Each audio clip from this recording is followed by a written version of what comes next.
Brookie Lowe has been selected for the Ireland summing squad. I don't know what squad Has it is. he?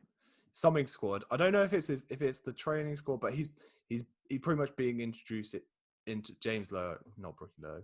We say Yeah. Brookie Lowe, but James Lowe's his actual name. But yeah, he's I think it seems like he will actually be playing for Ireland. He is making that switch from obviously allegiance to the All Blacks to Ireland. So he's obviously Yeah.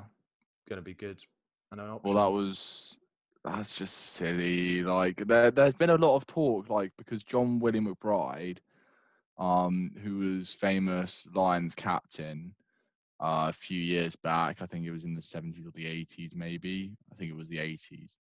And he essentially said the other day, if you want to play for Ireland, you should have Irish blood coursing through your veins, I think was the exact wording that he used. Oh my God. And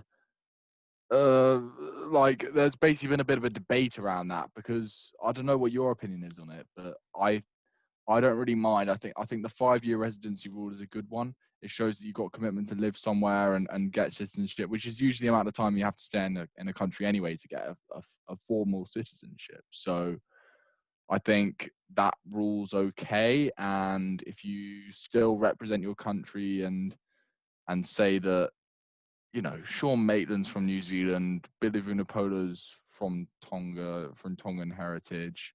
They've just lived in Wales. Like, what's the difference between Billy Vunipola and James Lowe? It's just a matter of time, isn't it? And James Lowe's still been in Ireland for however long it takes him to get residency. So, yeah, well, I think what do you think about it? James Lowe was lucky because obviously I think he's just beaten the cut-off point for the 5 years, because I think he's only been playing for Leinster for 3 years. Oh, has he just missed the cut-off then? So yeah, he's just beaten the cut-off of the fight. So he's just beaten it. So he's able to get his residency for Ireland, Ireland Rugby, with only 3 years. I think from like November it's changing to 5 years, something like that. So obviously that's lucky for him. So, but I think going forward, 3 years was potentially a bit short. I think obviously that's the reason why they've changed it. But being able to have players, if they're living in another country and they haven't been able to make their own national team, obviously if they have their own aspirations to play for their own national team at that point, they would go and play for them. Like, say James Lowe hadn't still, or say he still wanted to play for the All Blacks and thought he still had a chance, he's going to end up playing. He would go back to the All Blacks. But I think it seems obvious that he probably wouldn't make the All Black squad now, but he could make the Ireland squad and probably will. So it makes sense for him. Why would he not?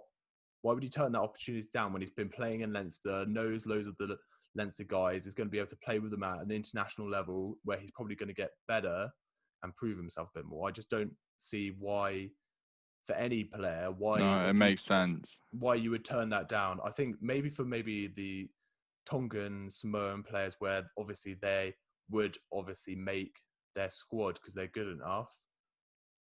It's a bit more of a different situation because I think obviously so many players are taken away from those Pacific Island nations where they, like, especially New Zealand, where there's so many of them who, if they have a squad of all the Pacific Island nation players, it would actually be a very strong squad, but then they end up playing for other countries like, New Zealand, Australia, and whatever. No, so I think that's it a is bit of a different one. I think it is interesting, but I just think, going back to that John Willie McBride statement, I think it is like, okay, so basically what you're saying is, like, you don't want people like CJ Stander playing for Ireland, and you don't want, because he's like full Safa, you don't want literally half of every international squad basically playing for that country. Like, I don't know, half the England squad, like Brad Shields was playing for England for a bit. He's basically about as Kiwi as you can get. Ben Teo, like all of these players, like, and I mean, some of them are through like a partly English mother or father, or an English grandmother or grandfather, and it's like, it's a bit of a weak link. But I mean, I think it's all about passion, and like, as long as you're willing to play hard and work hard and do everything you can and sing the national anthem, I guess, and have that passion for that country that you've chosen. Because I don't know, part of it is like, home is where the heart is, isn't it? So it's like, if you put your faith and your trust in one place and you've just got rid of the other one, then I don't really see the problem with it personally. Yeah, I 100% agree with you. I think as long as you're willing to play well and you're going to help the country to perform better, if you're the best option for that position, especially such players like Tuolangi, is he Samoan heritage? Tuolangi? Yeah, I think he's either I think he is Samoan. I think Yeah, I think his his brother played for brothers all yeah. play for Samoa.